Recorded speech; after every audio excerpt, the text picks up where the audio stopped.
Good afternoon. I think that one thing we have to worry about after this talk is that in 30 years from now, people would show our slides and say this is rubbish. Hopefully.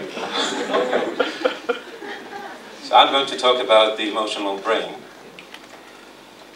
And the curiosity, the human curiosity about emotions and the neurobiology of emotions is not surprising.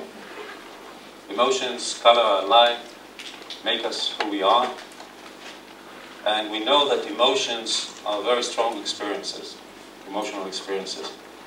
We still have to learn how to make good use of these possibilities in emotions, and I think that in the next talk by Niels we'll hear a bit about trying to incorporate emotional functions into computers.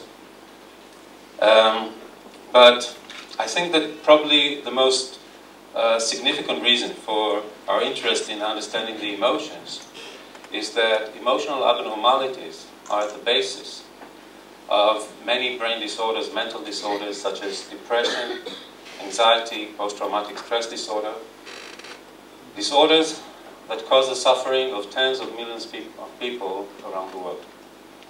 And we do not have good and effective treatment for these people.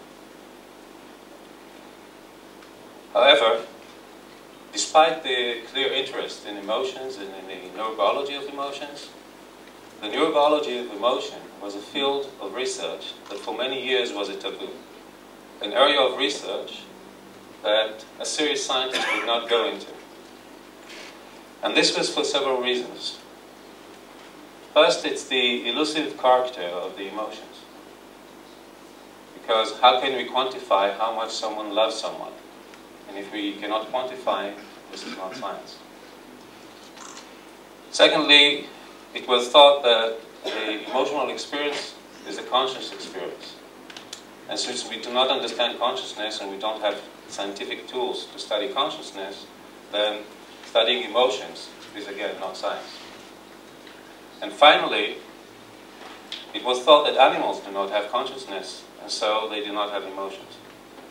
And by this we have deprived ourselves of one of the most important tools that enables us to study mechanisms in the brain, the animal models.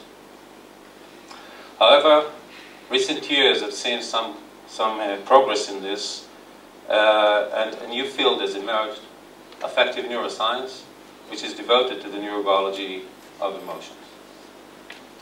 Several factors have contributed to this development. One of them is the progress in brain imaging that enables us to record activity in human brains, in humans that can tell us, that can express the intensity of their emotions. But there was another important factor, and this is the growing understanding that the conscious aspect of the emotional experience is only the tip of the iceberg of the emotional experience. And that in fact, by and large, the emotional responses and the emotional processes are subconscious. And as already Darwin noted in 1872, animals certainly do have emotional processes, and in mammals, these emotional processes are carried out not in the mammalian brain, not in the limbic system as such, but in brain systems that are very similar to our own brain, and by mechanisms that are very similar to what happens in our brain. So this has paved the way to developing translational animal models in emotional brain research and in psychiatric disorder research. However, despite these developments, progress in developing new drugs in psychiatry have not been as we've expected. And you can see in this table, for example, a comparison somewhere here, predictability. That is, to predict whether a compound would really work in the human condition. We believe that one of the reasons for this lack of progress in this field is that this field initially adopted a very common approach in some fields of science that suggests that the simplest answer is probably the right one. For example, here is a model of depression. This model is widely used in pharmaceutical research. The model is that the animal is put in a cylinder of water, and at first the animal struggles, tries to escape, but after a while it stops struggling and just floats immobile. And immobility is taken as a measure of despair. And any drug that would reduce immobility is taken as a potential drug, as an antidepressant potential drug. However, we know that depression and other psychiatric disorders are not like that. Depression is a complex syndrome with multiple symptoms and with large individual variability. And somehow this complexity, this variability has to be incorporated into our models in order to really mimic the human situation.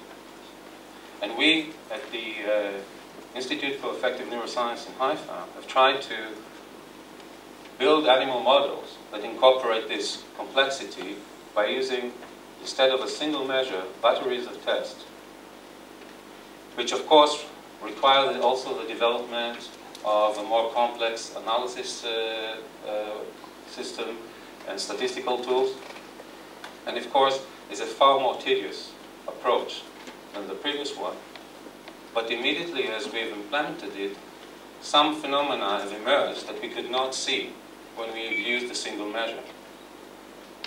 For example, in an animal model of post-traumatic stress disorder that we've developed, we found that animals were indeed affected, but were affected in two distinct ways. There was those animals that were affected in a more anxious way, and those that were affected in a more depressive way. And then we collaborated with psychiatrists and moved to the human situation and looked at human patients. It turned out that the situation is similar. There are post-traumatic stress disorder patients who suffer mostly from anxiety symptoms, and those that suffer more from depressive symptoms. Whether this can be translated into a different treatment, we still have to study. But this has immediately been translated to a different way of thinking about the neural mechanisms that are behind these disorders. Instead of the initial focus on one brain region, the amygdala, which was thought to be at the heart of this disorder, it turned out that in fact in PTSD patients there is abnormality in the activity in the amygdala, but also in the hippocampus, in prefrontal cortex, and other brain areas, and in the interaction between these areas. Furthermore, these type of abnormal interactions were different in patients that were more anxious or re-experiencing versus patients that were more depressive or dissociative patients. And again, we still do not know whether this or how this could be translated into different medication, but clearly this is the direction to go.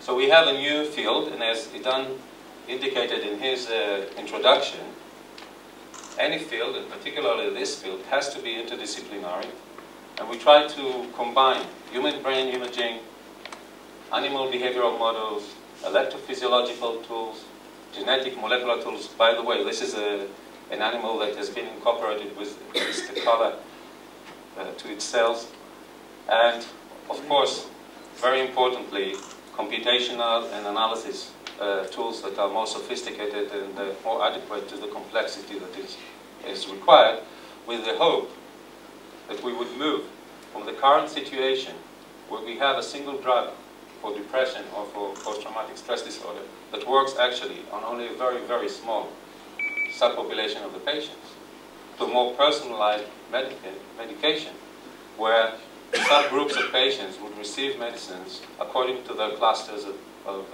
symptoms. And with the hope to a much happier future, I would finish here. Thank you.